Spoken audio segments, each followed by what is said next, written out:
Every result has a price. Every goal requires a choice. Comfort keeps you where you are. Discipline takes you where you want to go. Welcome to Discipline Over Comfort with Bob Theriot. Real-world conversations on leadership, business, marketing, and execution. Hello and welcome to the Discipline Over Comfort podcast. My name is Bob Theriot.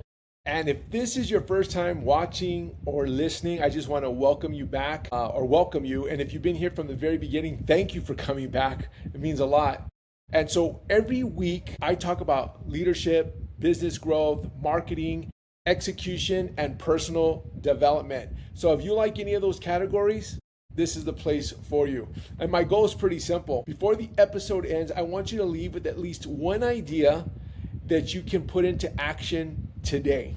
Because a lot of times, me included, I'll listen to podcasts and I just consume the contents in the background, but there's really no action item for you. There's really nothing unless it resonates. So hopefully it'll resonate and you can actually take action on what I want to do.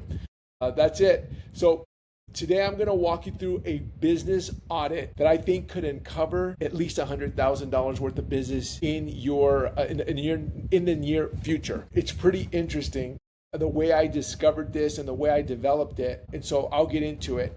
And this thing that you're doing, this audit, don't let the word audit scare you, because you could actually do it. You don't have to hire anybody. You don't have to spend any money. You could actually do it in less than 30 minutes. So that's the exciting thing. So by the end of the episode, you'll know exactly how to experience your business in a way that your customers do.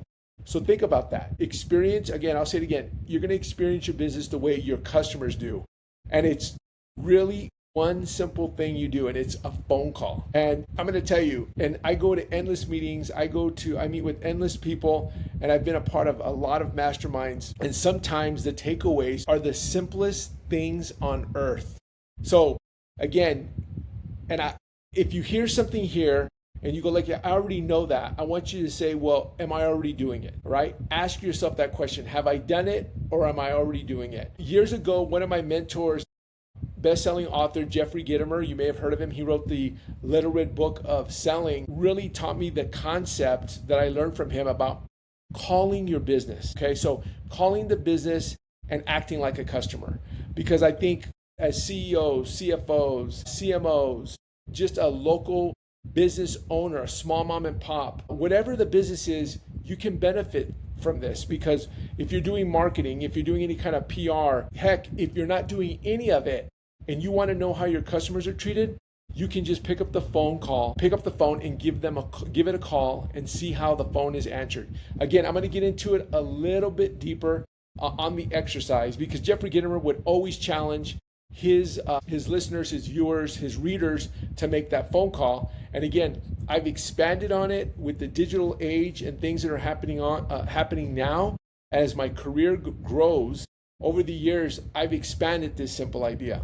So let's go ahead and get started, because I think it's something that I want you to take away. Most business owners don't think that they have a marketing problem, okay? They don't think it, or they think they do have a marketing problem. Really, they have a customer experience problem. And I talk about customer experiences with most of the businesses that I interact with. Marketing gets people to your business, right? Customer experience determines whether they're going to stay in the business and become long-term customers. And I use a word a lot, or a term, a lifetime value of a client or lifetime value of a customer. I talk about this all of the time. And your customer is going to keep coming back, because it's harder to acquire a customer than it actually is to keep the good ones. You want to keep people coming back, because customer acquisition cost, right, is expensive, or CAC. Customer acquisition cost can be very, very pricey. And remember, more marketing doesn't fix the customer experience.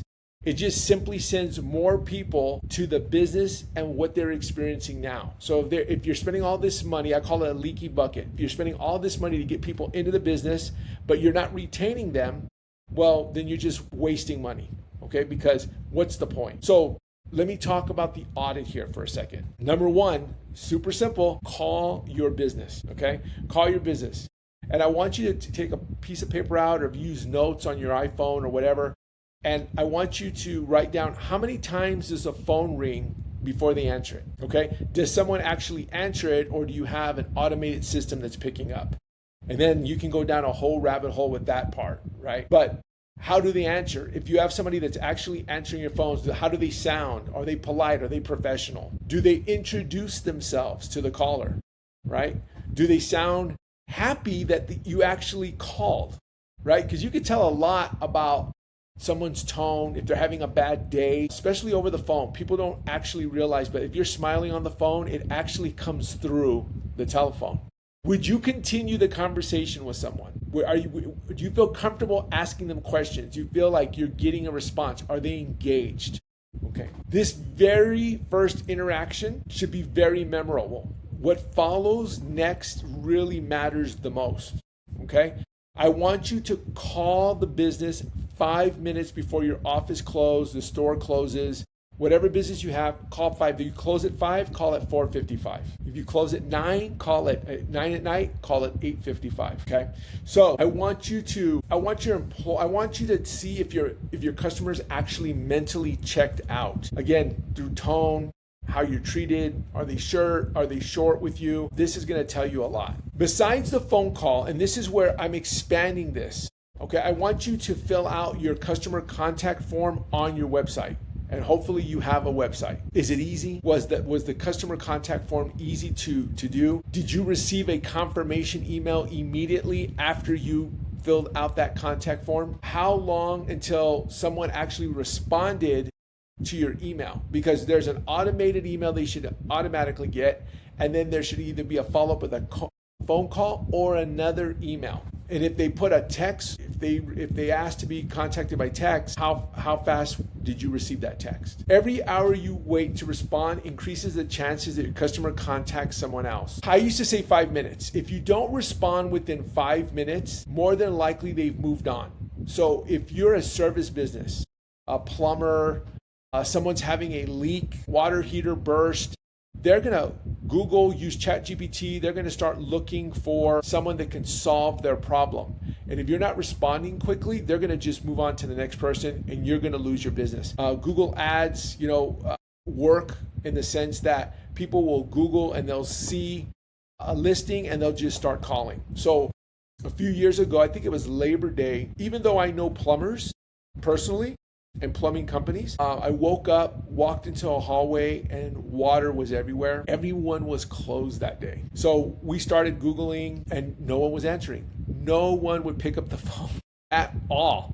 Finally, somebody did answer the phone. Their price was exorbitant. It was huge because they could pretty much charge whatever they wanted. And they showed up within the hour.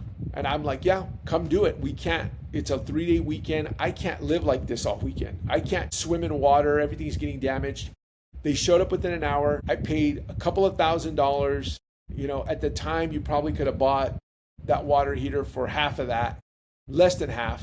But was it worth it? It was worth it to him. And he actually came and he said, when he walked into my house, he said, I'm the only one that answered, right? And I said, yeah. And I had to pay. Or I could wait and live in the water, and I wasn't going to do that. So again, to recap real quick, you want to call 5 minutes before you close, and then you want to complete your own website form. Number 4, if you have an email, step 4, if you have an email listed on your website, I want you to send an email. And then I want you to check, was it acknowledged? Was the response timely? Did someone actually, get back to you? Did it seem personal? Again, same concept as the phone, but now you're using your email. Number 5, I need you to send a social message. If you have a Facebook page, an Instagram page, you can DM someone, direct message them. So direct message the business. And do you have it set up for auto responding? And is someone actually following up with that, with you? I need you to go to Google, Yelp, and so step 6, I need you to check your own reviews. I want you to read your reviews. I want you to look for patterns. I want you to see what your customers are saying about your business consistently. And then what can you improve? Because basically what it is, it's a feedback system for you if you use your reviews correctly. And I'll tell you right now, rarely, if ever, is a business going to have all 5-star reviews. Yeah, there's some outliers, but for the most part, you're going to have if you're a really good business, you're going to have some some customers that leave bad reviews. That's absolutely normal. You're not going to be able to make everyone happy, but at the very minimum, you can respond to every single Google review that comes in. But in this step 6, I want you to read your 1-star reviews in particular. Not only read your reviews, read your 1-star, and then, because basically it's free consulting. If you're willing to listen to the bad reviews and read the bad reviews, they're telling you how to improve. Again, some are going to be outlandish, noted, but do this, because I think a lot of times as business owners, you don't even look at the 1-star reviews. Step 7 is basically becoming your own customer. I want you to request a quote if you're in the service industry. If you need painting, if you need auto glass, if you need plumbing, ask questions, visit their location, visit your own location, okay? Walk through the buying process and pay attention to every interaction that you have. Yes, they're going to treat you differently, your customers, especially your employees, if they know who you are. If you happen to have multiple locations, more than likely they may not. It just depends on your setup of your business. But again, just become your own customer. And again, I shared my story with you as far as what happened with the plumbing and how that reinforced everything I'm talking about right now. I think it's super important that at the very minimum, people are picking up your phone and communicating with your customers. The lesson is pretty simple here. I don't want you to assume, I need you to verify. Experience the business, your business, the way your customers do. The businesses that win aren't always the one with the biggest marketing budgets. They're the ones that are consistently delivering a better customer experience.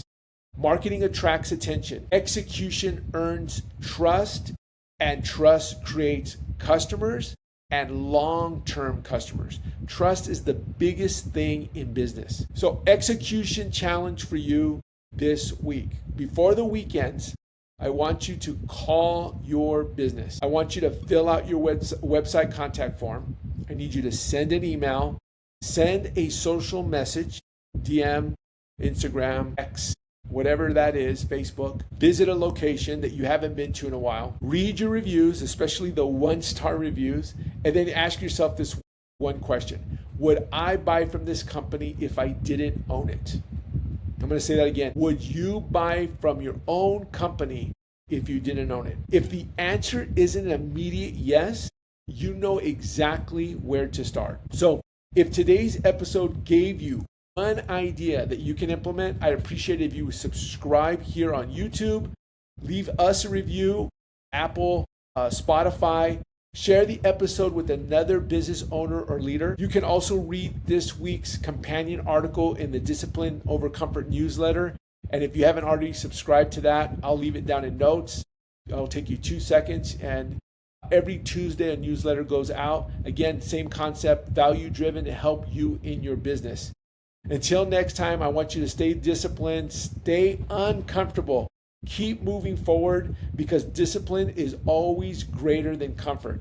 I'm Bob Theriot, and thanks for watching and listening. Until next time.